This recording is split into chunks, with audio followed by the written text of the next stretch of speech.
Assalamualaikum warahmatullahi wabarakatuh. Perkenalkan, kami dari kelompok 12 akan menampilkan video animasi tentang penyusunan laporan keuangan SKPD.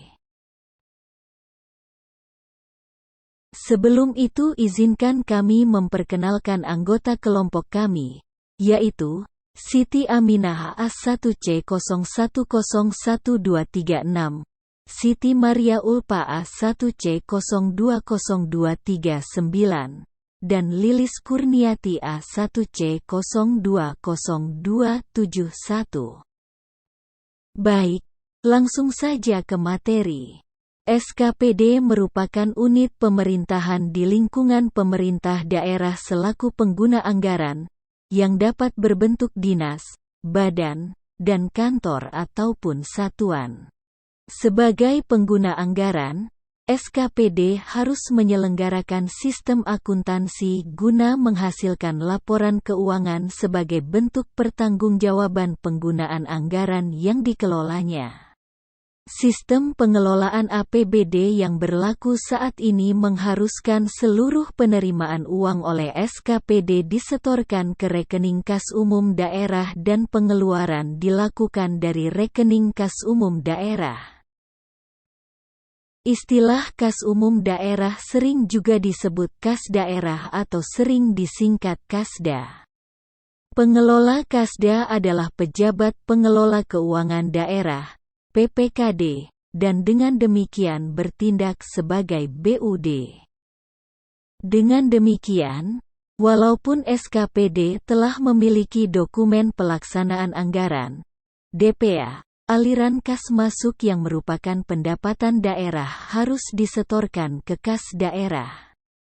Demikian juga untuk setiap pembayaran belanja SKPD, uang yang digunakan adalah uang yang berasal dari kas daerah. Selanjutnya, struktur anggaran SKPD. Transaksi anggaran yang akan terjadi di SKPD tergambar di dalam anggaran DPA SKPD yang bersangkutan.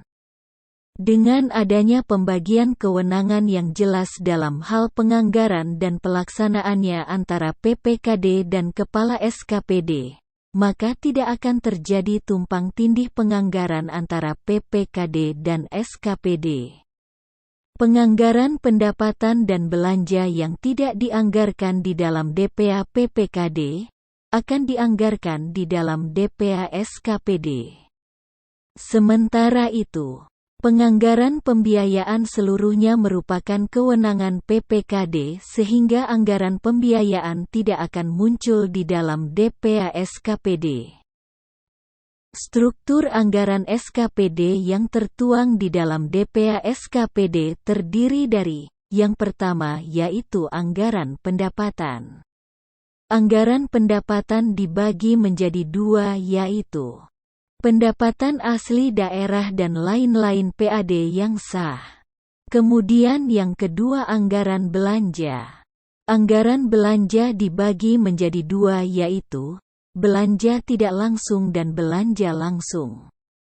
Yang termasuk belanja tidak langsung adalah belanja pegawai, sedangkan belanja tidak langsung adalah belanja pegawai, belanja barang dan jasa, dan belanja modal.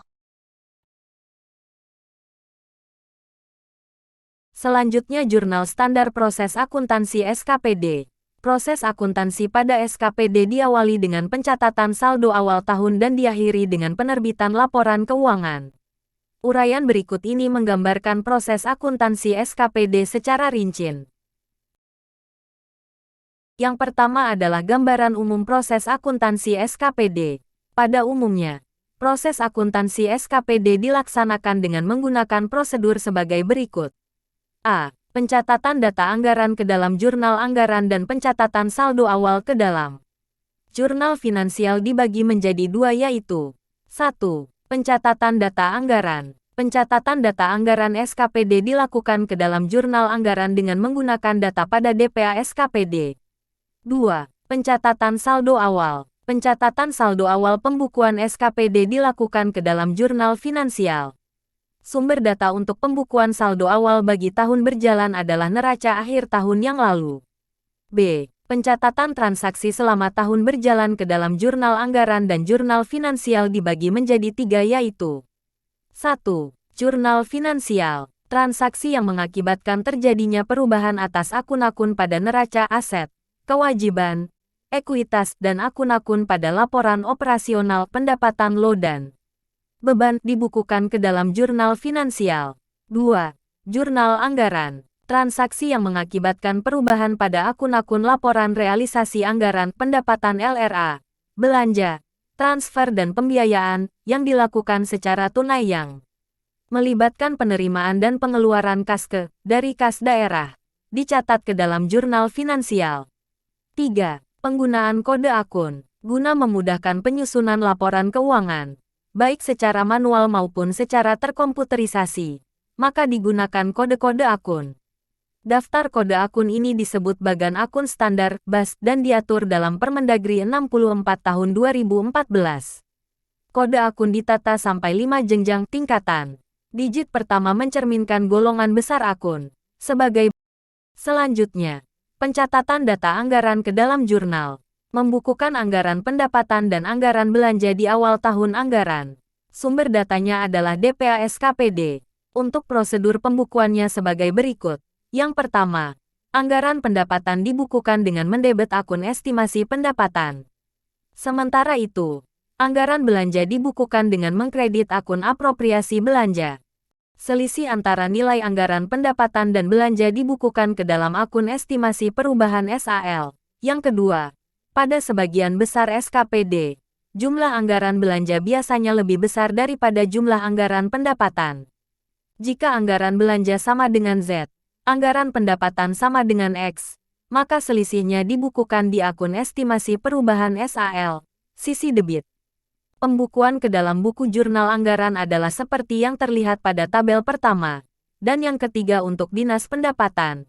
Biasanya jumlah anggaran pendapatan justru lebih besar daripada jumlah anggaran belanja. Jadi, jika anggaran belanja sama dengan Z, anggaran pendapatan sama dengan X, maka selisihnya dibukukan di akun estimasi perubahan SAL sisi kredit. Pembukuan ke dalam buku jurnal anggaran adalah seperti yang terlihat pada tabel kedua. Kemudian, jika pembukuan dilaksanakan dengan menggunakan aplikasi komputer, software akuntansi, biasanya proses menginput transaksi dilakukan dengan memasukkan kode dan nilai anggaran pendapatan dan belanja secara langsung melalui menu input anggaran. Sementara itu, pada aplikasi akuntansi yang telah terintegrasi dengan aplikasi anggaran, proses penjurnalan anggaran akan terjadi secara otomatis. Data anggaran dalam modul anggaran akan ditransfer secara otomatis ke dalam modul akuntansi. Membukukan revisi anggaran pendapatan belanja di tahun berjalan. Sumber datanya yaitu DPA perubahan. Untuk prosedur pembukuan revisi anggaran pendapatan yaitu apabila semula anggaran pendapatan yang telah dibukukan di awal tahun sama dengan Rp60 kemudian berubah menjadi Rp80, maka peningkatan anggaran pendapatan sebesar Rp20 dibukukan dengan mendebet akun estimasi pendapatan dan mengkredit estimasi perubahan SAL sebagaimana terlihat pada tabel. Kemudian apabila semula anggaran pendapatan yang telah dibukukan di awal tahun sama dengan Rp60 kemudian berubah menjadi Rp50, maka penurunan anggaran pendapatan sebesar Rp10 dibukukan dengan mengkredit akun estimasi pendapatan dan mendebit estimasi perubahan SAL. Sedangkan untuk prosedur pembukuan revisi anggaran belanja yaitu apabila semula anggaran belanja yang telah dibukukan di awal tahun sama dengan Rp150 kemudian berubah menjadi Rp180, maka peningkatan anggaran belanja sebesar Rp30 dibukukan dengan mendebet akun estimasi perubahan SAL dan mengkredit akun apropriasi belanja, seperti yang terlihat pada tabel. Kemudian, apabila semula anggaran belanja yang telah dibukukan di awal tahun sama dengan Rp150 kemudian berubah menjadi Rp125, maka penurunan anggaran belanja sebesar Rp25 dibukukan dengan mendebit akun apropriasi belanja dan mengkredit estimasi perubahan SAL, seperti yang terlihat pada tabel. Selanjutnya pencatatan saldo awal tahun.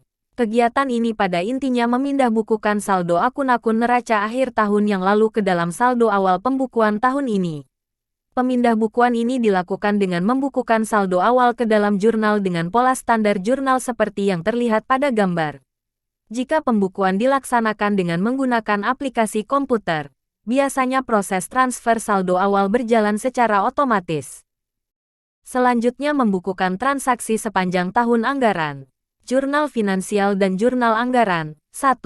Pembukuan transaksi secara basis akrual dilakukan atas akun-akun neraca, akun pendapatan lo dan akun beban lo. Pembukuan transaksi berbasis akrual disebut pembukuan ke dalam jurnal finansial. Sementara itu, pembukuan secara basis kas dilakukan ke dalam akun-akun LRA. Pembukuan transaksi berbasis kas ini disebut pembukuan ke dalam jurnal anggaran. 2. Agar dapat membukukan secara tepat ke dalam jurnal finansial ataupun jurnal anggaran, diperlukan analisis transaksi. Dalam analisis ini yang pertama-tama harus ditentukan adalah, apakah transaksi tersebut harus dibukukan ke dalam jurnal finansial, ataukah ke dalam jurnal anggaran, atau bahkan kedua-duanya secara bersama-sama. Selanjutnya analisis dilanjutkan ke arah pendebetan dan pengkreditan, yaitu menentukan akun mana yang harus didebet dan akun yang harus dikredit. Setelah itu barulah dilakukan proses penjurnalan pembukuan ke dalam jurnal. Standar pendebitan dan pengkreditan pada jurnal finansial dalam akuntansi SKPD. 1. Transaksi penambahan aset akan dibukukan di sisi debit dalam ayat jurnalnya. 2. Transaksi pengurangan aset akan dibukukan di sisi kredit dalam ayat jurnalnya. 3.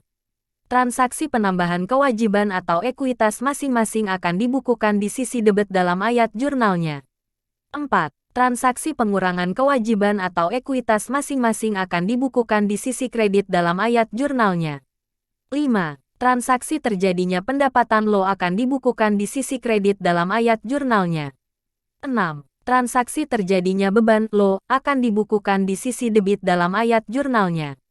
7. Transaksi SKPD yang menyebabkan keluarnya dana SKPD dari kas daerah akan dibukukan dengan mengkredit akun RKPPKD di dalam ayat jurnal.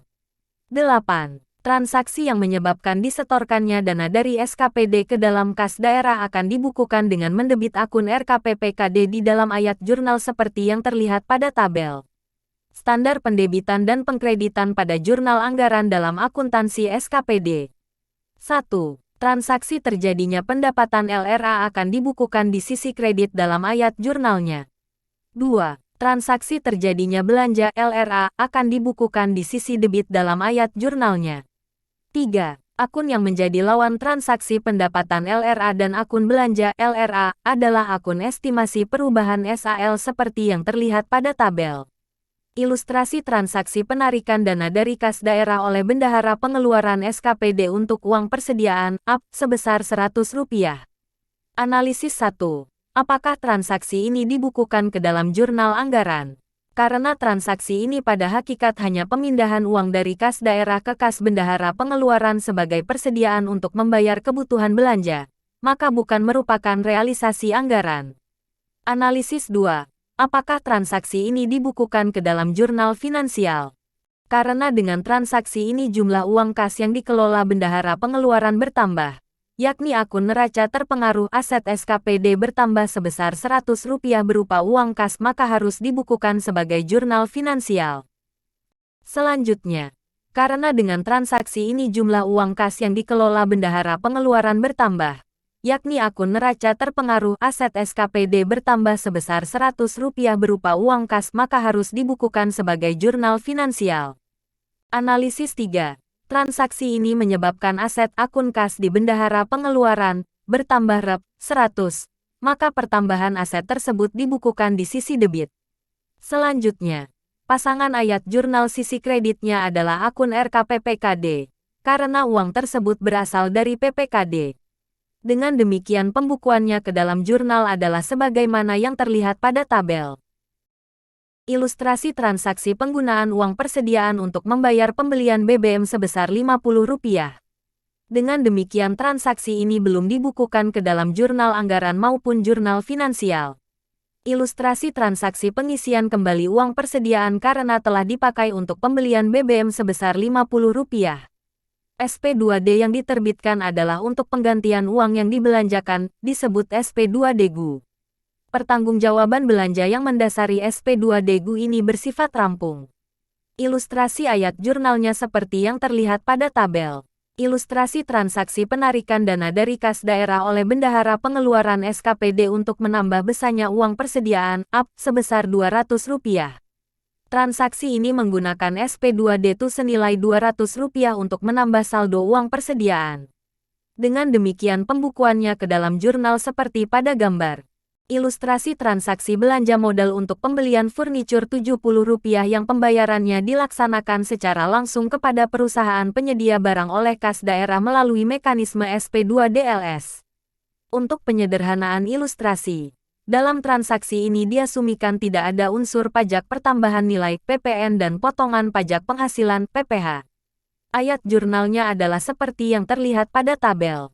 Ilustrasi transaksi belanja pemeliharaan gedung Rp120 yang pembayarannya dilaksanakan secara langsung kepada perusahaan penyedia barang oleh kas daerah melalui mekanisme SP2DLS.